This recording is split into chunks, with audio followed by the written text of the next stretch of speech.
अबे, अगर सन 1665 में कोई भी आम इंसान पेड़ से सेब को नीचे गिरते हुए देखता तो वो बोलता है कि इसमें अनोखा क्या है, सेब पेड़ से नीचे ही तो गिरता है। लेकिन जब फिजिसिस्ट आइजैक न्यूटन ने सेब को नीचे गिरते हुए देखा तब उन्होंने एक क्वेश्चन करा कि क्यों ये सेब स्ट्रेट नीचे गिर रहा है बजाय लेफ्ट या राइट जाने के। ऐसी कौन सी फोर्स है धरती में जो इस सेब को नीचे की तरफ खींच रही है। और उन्होंने ये सोचा कि अगर धरती सेब को अपनी तरफ खींच रही है तो शायद वो पत्थर, इंसान और इवन दूर के ग्रहों और सितारों को भी अपनी तरफ खींचती होगी। और इन पैटर्न्स को समझ के उन्होंने डिस्कवर किया द लॉ ऑफ ग्रेविटी। लेकिन न्यूटन के समय से पहले और उनके समय के बाद भी दुनिया में बहुत सारे इंटेलिजेंट लोग आए, लेकिन कोई भी उनके लेवल पर दुनिया को चेंज नहीं कर पाया। तो वो एक्चुअल में क्या चीज होती है जो एक जीनियस को एक जीनियस बनाती है, समझते हैं आज की वीडियो में। आपने भी अपने स्कूल में कई ऐसे टॉपर्स को देखा होगा जिनका फ्यूचर उनके बचपन में काफी ज्यादा प्रॉमिसिंग और ब्राइट लग रहा था, लेकिन बड़े होने पर उनकी वो इंटेलिजेंस काम ही नहीं आई। इसी प्रॉब्लम को डीपली स्टडी करने के लिए साइकोलॉजिस्ट लुइस टर्मैन ने 2.5 लाख से भी ज्यादा बच्चों को स्टडी किया और उनमें से जिन भी बच्चों का आईक्यू स्कोर 140 से ऊपर था, यानी जो बच्चे गिफ्टेड कैटेगरी में आते थे, उन्होंने उनकी पूरी लाइफ को ट्रैक किया।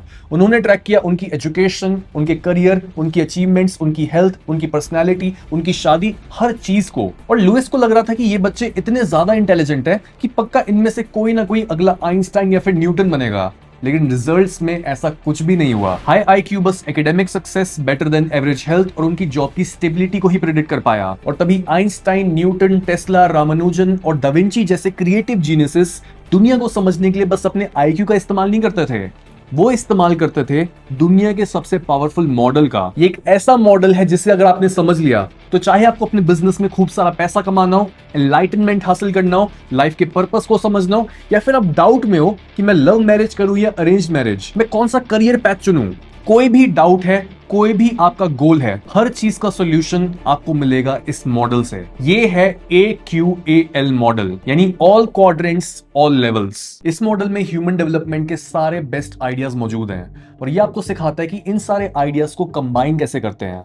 बिकॉज जीनियस होने का सबसे बड़ा साइन यही होता है कि आप अलग दिखने वाली चीजों में भी समानता देख पा रहे हो। तभी तो जब प्रोफेसर डीन कीथ ने कई 100 जीनियसेस को स्टडी करा तब उन्होंने अपनी बुक ओरिजिन्स ऑफ जीनियस में यही बताया कि जो ये जीनियस लोगों को दुनिया को चेंज करने वाले आइडियाज मिलते हैं, ये इन्हें मिलते हैं क्रॉस डोमेन पैटर्न स्पॉटिंग से। जैसे चार्ल्स डार्विन ने बायोलॉजी, जियोलॉजी, जूलॉजी, पैलेंटोलॉजी और डेमोग्राफी, इतनी सारी फील्ड्स को पहले स्टडी किया और उन्होंने नोटिस किया कि इन सारी फील्ड्स में कई कॉमन पैटर्न्स हैं और इस समझ के साथ उन्होंने बनाई द थ्योरी ऑफ एवोल्यूशन। तो ये मॉडल भी हमें डिफरेंट फील्ड्स और डिफरेंट पर्सपेक्टिव्स को कंबाइन करना सिखाता है और जो भी हमारी इंटरपर्सनल प्रॉब्लम्स होती हैं या फिर दुनिया में चल रही वॉर्स होती हैं, ये हर तरह के कॉन्फ्लिक्ट को एक्सप्लेन करता है। अभी आपको एकदम से लग रहा होगा कि इसमें तो इतनी सारी इंफॉर्मेशन है, हम इसको कहां से स्टडी करना शुरू करें। तो सिंप्लीफाई करने के लिए हम बस आज 2 ही चीजों को स्टडी करेंगे और वो है human developmental stages and this quadrant. ये है ह्यूमन अवेयरनेस या फिर ह्यूमन डेवलपमेंट के डिफरेंट स्टेजेस और हर स्टेज पर लोग और सोसाइटी सेम प्रॉब्लम को डिफरेंट तरह से सॉल्व करते हैं और वो डिफरेंट वैल्यूज को होल्ड करते हैं।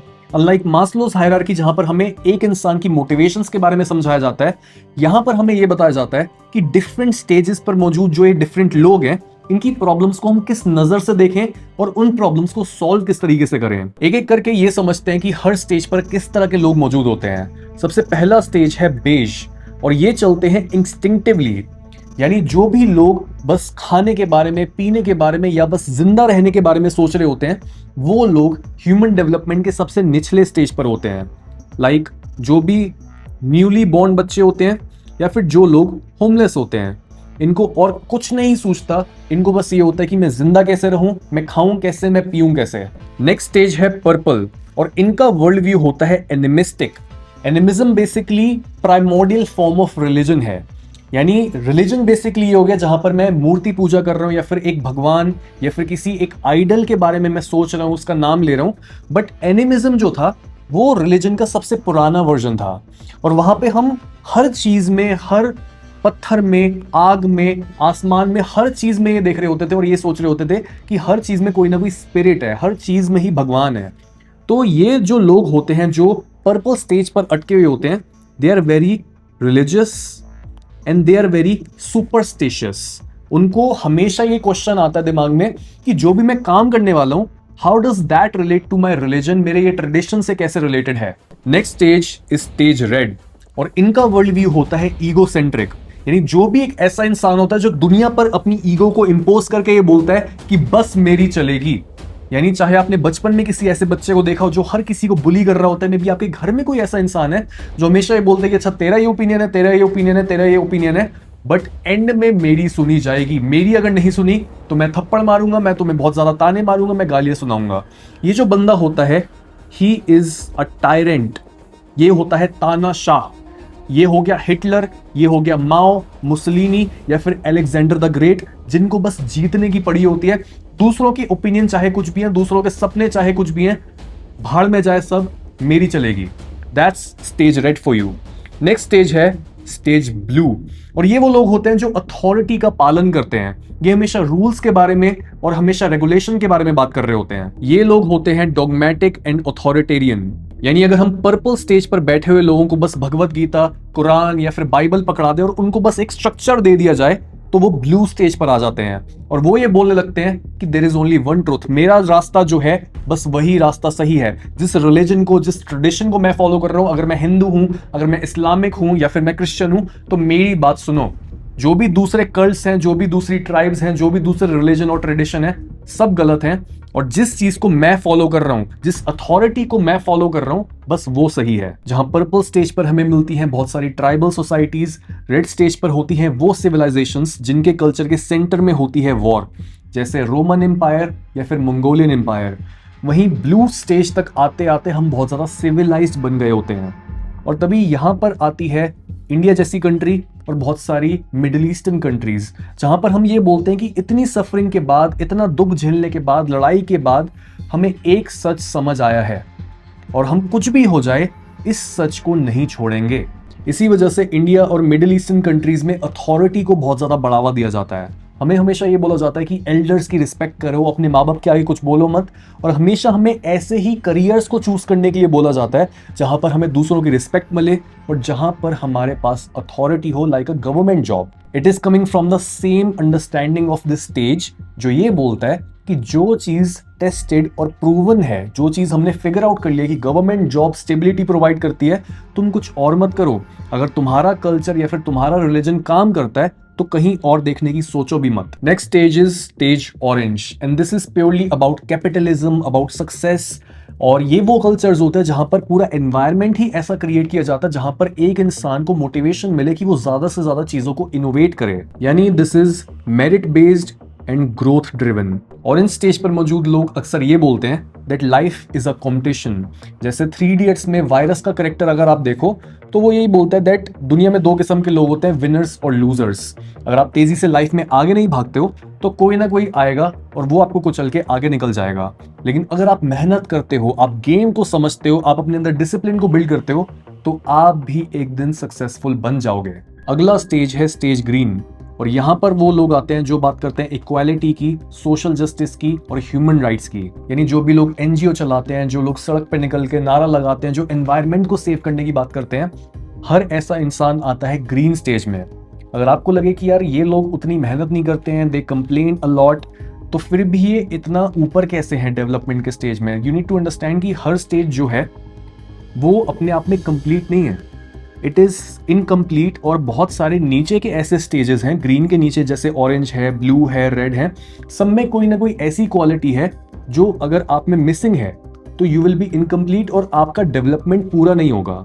तो जैसे अगर एक इंसान ग्रीन स्टेज पे है और वो ये बोलता है कि दूसरों के पास इतना प्रिविलेज है, मैं इतना ज्यादा पीछे हूं, क्यों अंबानी इतना अमीर है, मैं इतना गरीब हूं, ऐसा नहीं होना चाहिए, सब में इक्वली बंटना चाहिए।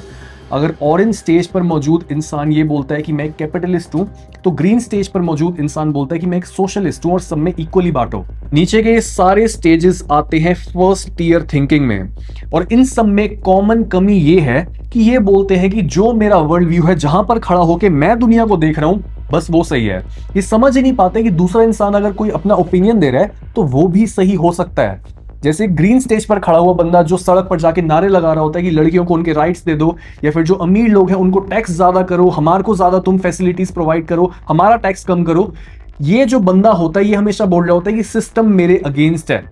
लेकिन जो ऑरेंज स्टेज पर खड़ा हुआ बंदा है, जो कैपिटलिस्ट है, वो ये बोलता है कि क्या तू नारे लगा रहा है, दुनिया ऐसे चेंज नहीं होती है, गवर्नमेंट ऐसे चेंज नहीं होती है, घर पे जा, अपनी पोटेंशियल को समझ, कुछ काम कर, तेरे अंदर बहुत पोटेंशियल है, मेहनत करेगा तो कुछ मिल जाएगा। और जो ऑरेंज स्टेज पर खड़ा हुआ बंदा है जो ये बोल रहा होता है कि मेहनत कर, वो ये नहीं समझ पाता कि अगर ये ग्रीन स्टेज पर खड़े हुए बंदे जो सोशल जस्टिस वॉरियर्स होते हैं, जो ये नारे लगा रहे होते हैं, अगर ये नारे ना लगाएं, अगर ये गवर्नमेंट को क्वेश्चन ही ना करें, तो गवर्नमेंट के पास आंसर करने के लिए, क्वेश्चन करने के लिए कुछ बचेगा ही नहीं। कोई उनको फोर्स करके ही नहीं बोलेगा कि तुम सही नहीं कर रहे हो। तो हर स्टेज की अपनी अहमियत है, और तभी ये सारे जो दूसरों की अहमियत समझ नहीं पाते, ये आते हैं फर्स्ट ईयर थिंकिंग में, and these are normal people. अगला जो स्टेज होता है, it is the yellow stage. Yellow stage पर वो लोग होते हैं जो सिस्टम्स थिंकिंग रखते हैं, और यहां पे आते हैं दुनिया के सारे geniuses, Einstein, Newton, Tesla, Elon Musk, they are all in the yellow stage. ये बोलते हैं कि हाँ, मल्टीपल रियलिटीज एग्जिस्ट कर सकती हैं, तुमने कुछ और बोला, मैंने कुछ और बोला, लेकिन दोनों की ही बात में सच्चाई है। तो अगर हमें सही डिसीजन लेना है तो हमें दोनों की बातों को एनालाइज करके आगे बढ़ना होगा। हर स्टेज डिफरेंट है, लेकिन हर स्टेज की अपनी एक वैल्यू है। अगर हम रेड स्टेज को हटा दें ये सोच के कि यहाँ के लोग तो बहुत ही ज्यादा ईगो सेंट्रिक होते हैं, बहुत ज्यादा लड़ाकू होते हैं, तो जब भी हमारे किसी फैमिली मेंबर को कोई इंसान तंग करेगा और लड़ने का मौका आएगा, हम बोलेंगे कौन फैमिली, कौन तू, कौन मैं, देयर इज नो ईगो, क्या लड़ने की जरूरत है, क्या बचाने की जरूरत है, जो करना है करो। ईगोलेसनेस इस तरह की होगी। तो रेड स्टेज, जहां पर ट्राइबल लोग आपस में लड़ रहे हैं, एक दूसरे का गला काट रहे हैं, वो हमें कोई चीज ऐसी सिखाकर गया है जो हमें अपने अंदर से मिटाने की जरूरत नहीं है, उसे बस अपने कंट्रोल में रखने की जरूरत है। सिमिलरली ब्लू स्टेज जो है, जहां पर एक इंसान ये बोल रहा है कि मैंने कोई सच फिगर आउट किया है, मेरा कोई रिलीजन है, कोई मेरा स्ट्रक्चर मैंने क्रिएट किया है और वो काम करता है। अगर आप इसको हटा दो तो जो भी स्ट्रक्चर आपने अपनी लाइफ में क्रिएट किया है और जो काम करता है आपके लिए, there will be no structure. आप कुछ भी कभी भी कर रहे होगे और आप कोई भी अपना गोल अचीव ही नहीं कर पाओगे। लास्ट स्टेज, स्टेज टर्कोइज, और इनका वर्ल्ड व्यू होता है होलिस्टिक, यानी जो भी इंसान स्पिरिचुअली सोचता है। जहां येलो स्टेज पर खड़ा हुआ इंसान ये बोलता है कि मैं कॉम्प्लेक्स प्रॉब्लम को सॉल्व करूंगा पिछले सारे पर्सपेक्टिव, वर्ल्ड व्यूज को इंटीग्रेट करके। वहीं टर्कोइज स्टेज पर खड़ा हुआ एक सेज, एक सीयर, एक संत ये बोलता है कि दुनिया में जितने भी जीव जंतु हैं, जितने भी इंसान हैं, जितनी भी चीजें तुम्हें दिख रही हैं, हर चीज एक है, और जो भी तुम डिसीजन लेने वाले हो, जो भी तुम एक्शन लेने वाले हो, हर चीज को मद्देनजर रखते हुए वो डिसीजन लो।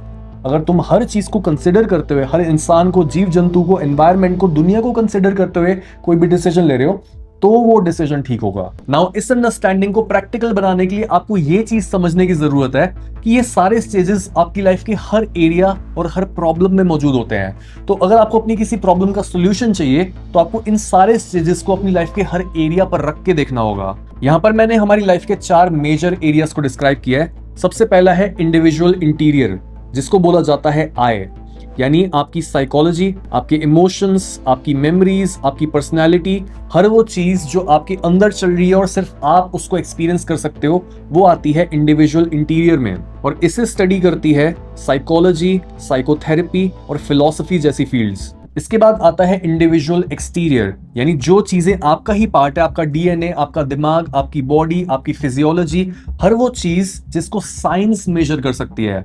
इंडिविजुअल इंटीरियर में वो चीजें थी जो बस आपके मन में, सिर्फ आपके ही एक्सपीरियंस में है, और इंडिविजुअल एक्सटीरियर में वो चीजें हैं जिसको मेजर और ट्रैक किया जा सकता है। और इस एरिया को स्टडी करती है न्यूरोसाइंस, बायोलॉजी, जेनेटिक्स और pharma. This is denoted by it. इसके बाद आता है कलेक्टिव इंटीरियर। ये हर वो चीज होती है जिसको हम कलेक्टिवली अपने अंदर एक्सपीरियंस करते हैं। फॉर एग्जाम्पल हमारा रिलीजन, हमारी लैंग्वेजेस, हमारे रिलेशनशिप्स और हमारा कल्चर। इसे स्टडी किया जाता है एंथ्रोपोलॉजी, रिलीजियस स्टडीज, लिंग्विस्टिक्स और सोशल साइकोलॉजी की मदद से। इसे डिनोट किया जाता है वी से। इसके बाद आता है कलेक्टिव एक्सटीरियर, यानी हर वो चीज जो आप, मैं, हमारे दोस्त, हमारे मम्मी पापा, हर कोई अपने से बाहर एक्सपीरियंस करता है, जैसे कि नेचुरल एनवायरनमेंट, सिस्टम्स, गवर्नमेंट और टेक्नोलॉजी। और इसे स्टडी करती है इकोनॉमिक्स, पॉलिटिकल साइंस और एनवायरमेंटल साइंस जैसी फील्ड्स। इसे डिनोट किया जाता है इट से। नाउ आप ये इमेजिन करो कि जो सारे डेवलपमेंटल स्टेजेस हमने समझे वो आपकी लाइफ के हर एरिया में मौजूद होते हैं, और वो आपको ये बता रहे होते हैं कि आपकी लाइफ के डिफरेंट एरियाज में आप कितने डेवलप्ड हो।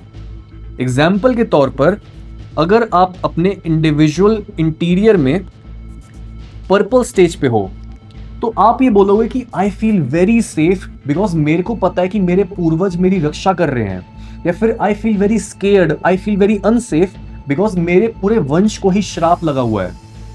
This is purple stage manifesting itself in your individual interior. आपका जो पर्सनल एक्सपीरियंस है, जो आपका माइंड है, जो आपकी साइकोलॉजी है, जो आपके इमोशंस हैं, वहां पर आप अभी पर्पल स्टेज पे हो। और ये चीज आप फिक्स करोगे कैसे? साइकोलॉजी को समझ के, फिलॉसफी को समझ के, साइकोथेरेपी को समझ के। इसका एक शॉर्टकट भी है जो भी हम समझेंगे, बट आपको अभी ये चीज समझने की जरूरत है कि दिस इज वेरी फैसिनेटिंग। आपकी लाइफ के हर एरिया में आप एक डिफरेंट स्टेज पर हो। एक और एग्जांपल लेते हैं। लेट्स से आपका इंडिविजुअल एक्सटीरियर रेड स्टेज पे है, यानी जो आपकी बॉडी है, जो आपका ब्रेन है, जो आपका बिहेवियर है, वो रेड स्टेज पे है। It is very egocentric. तो आपकी बॉडी लैंग्वेज काफी अग्रेसिव होगी, आप बहुत ज़्यादा वायलेंट होगे और आपके एक्शंस काफ़ी इंपल्सिव होंगे।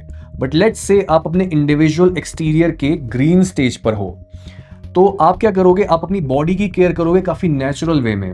आप ऐसे वे में बॉडी की केयर करोगे जहां दुनिया को कोई नुकसान ना हो, जहां पर दूसरों का भला हो। आप वीगनिज्म चूज करोगे, वेजिटेरियनिज्म चूज करोगे, आप योगा करोगे और आप नेचुरल ऑल्टरनेटिव हीलिंग जो होती है उस साइड पर जाओगे, ताकि आप बिग कंपनीज को, फार्मा कंपनीज को, जो इतने सारे लोगों को एक्सप्लॉइट करते हैं, जो नेचर को पोल्यूट करते हैं, उनको अपना पैसा ना दो। अगर ये रिप्रेजेंटेशन थोड़ी कंफ्यूजिंग लगे तो मैंने एक प्री बिल्ट और क्लीन डायग्राम इंक्लूड किया हुआ है, जिसको देख के आप ये समझ सकते हो कि जो क्वाड्रेंट्स हैं, जो आपकी लाइफ के डिफरेंट एरियाज हैं, इनमें डेवलपमेंटल स्टेजेस को किस तरीके से रिप्रेजेंट किया जाता है। नाउ आपको मैंने यहां पर एक टेम्पलेट भी दी है, जहां पर जो भी आपका लाइफ का क्वेश्चन है उसको आप इन 4 क्वाड्रेंट्स के थ्रू प्रोसेस करके ये फिगर आउट कर सकते हो कि आपकी प्रॉब्लम का आंसर क्या होगा। यहां पर 4 कॉलम्स प्रेजेंट है: quadrant, perspective, guiding questions and your answer. Left में वो सारे क्वाड्रेंट्स हैं जो भी हमने डिस्कस किए हैं, देन उनकी डिस्क्रिप्शंस हैं, एंड उसके बाद आपके पास हैं क्वेश्चंस, यानी वो क्वेश्चंस जो आपकी प्रॉब्लम को 4 डिफरेंट एरियाज में ब्रेक डाउन करके आपको ये आइडिया दे सकता है कि आप डिफरेंट क्वाड्रेंट्स में किस स्टेज पर स्टैंड करते हो। एग्जाम्पल के तौर पर एक प्री बिल्ट यहाँ पर टेम्पलेट मैंने आपको दी हुई है, जहां पर क्वेश्चन ये है, प्रॉब्लम ये है कि आप लव मैरिज करोगे या फिर अरेंज मैरिज। सबसे पहला क्वेश्चन आपसे ये पूछा गया है कि आप इस चीज के बारे में पर्सनली क्या फील करते हो, और एग्जाम्पल के लिए मैंने यहाँ पर आंसर किया हुआ है कि मैं अपनी पार्टनर को बहुत ज्यादा प्यार करता हूँ, हम दोनों का एक इमोशनल और ऑथेंटिक कनेक्शन है, बट मेरे को डर है कि अगर मैं अपनी लव मैरिज करता हूँ तो मैं अपनी फैमिली की रिस्पेक्ट और उनका प्यार लूज कर दूंगा। सेकेंड क्वेश्चन आपसे पूछा गया कि क्या आप प्रैक्टिकली प्रिपेयर्ड हो, आपके पास हार्ड डेटा क्या है, स्किल्स क्या हैं, और आंसर में मैंने लिखा हुआ है कि हम दोनों की जॉब्स हैं, हम दोनों फाइनेंशियली स्टेबल हैं, हम दोनों 3 साल से साथ में हैं, और objectively we are very compatible. Third question है फैमिली, कम्युनिटी और ट्रेडिशंस के अराउंड, और यहां पर मैंने आंसर किया हुआ है कि मेरी फैमिली ये मानती है कि लव मैरिजेस फेल होती हैं और कास्ट बहुत ज्यादा मैटर करती है, तो मेरी फैमिली का approval is very dicey.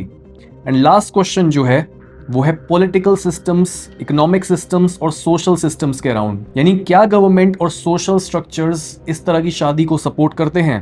And the answer is legally love marriage is valid, यानी इस लड़की के साथ लव मैरिज करने के लिए जिसके साथ मैं 3 साल से हूं, मेरी कंपैटिबिलिटी उसके साथ टेस्ट हो चुकी है और हम दोनों के बीच में प्यार है, लीगली भी कोई इशू नहीं है जो हमारे को रोक रहा हो।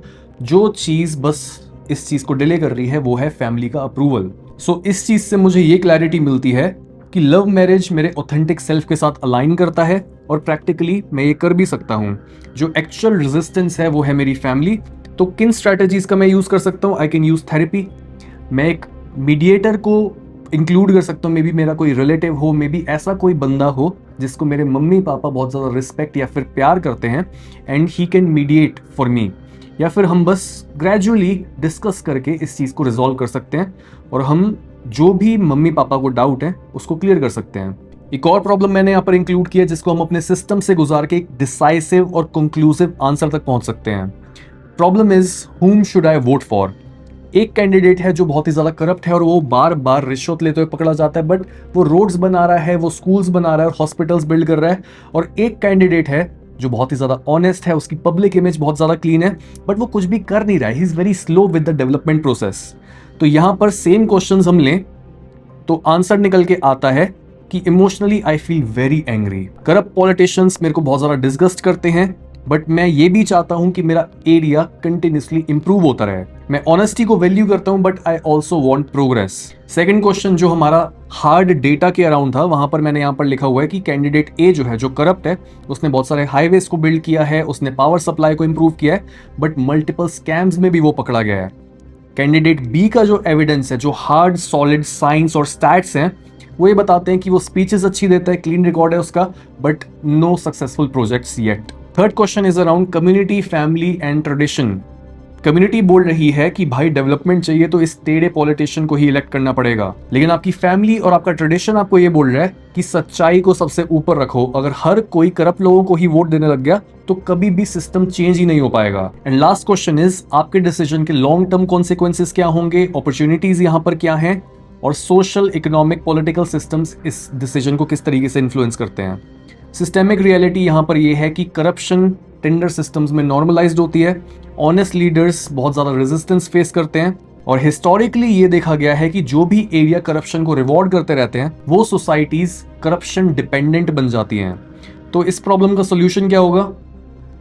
Solution is, I must consider not today's roads but future system that I'm reinforcing। बड़ी प्रॉब्लम ये है कि जो कैंडिडेट ए है वो जल्दी जल्दी रिजल्ट्स तो दे रहा है, बट वो लॉन्ग टर्म में पूरे सिस्टम को करप्ट कर रहा है, जो आपके और पूरी सोसाइटी के फेवर में वर्क नहीं करेगा। दूसरी साइड पर कैंडिडेट बी जो है, he is very honest, but उसको और धक्के की जरूरत है। और बेस्ट मूव ये हुआ कि हम कैंडिडेट बी को वोट करें और उसको अकाउंटेबल होल्ड करने के लिए नेसेसरी सिस्टम्स को प्लेस करें। इस तरीके से आप डिफरेंट पर्सपेक्टिव्स और डिफरेंट वर्ल्ड व्यूज को साथ में जोड़ते हो और एक जीनियस लेवल सॉल्यूशन तक पहुंच पाते हो। जैसे बोला भी जाता है, things look like chaos until you see the pattern underneath. दुनिया की हर कंफ्यूजन और डिफरेंट लगने वाली चीजों में एक कॉमन पैटर्न छिपा हुआ है। इट्स जस्ट योर आई जिसको ट्रेनिंग की जरूरत है ताकि वो पैटर्न्स को देख पाए। अगर आपको और कोई भी डाउट हो इस AQAL मॉडल को समझने में, या फिर आपको और कोई लंबी वीडियो चाहिए हो इस पूरे स्पाइरल डायनामिक्स, जो ये डिफरेंट स्टेजेस हैं लाइफ के, इनको समझने के लिए जस्ट लेट मी नो। और जो ये वीडियो के नोट्स हैं मैंने इसको एक PDF फॉर्म में डिस्क्रिप्शन में डाल दिया, you can access that, and I will see you in the next video. Take care, I love you.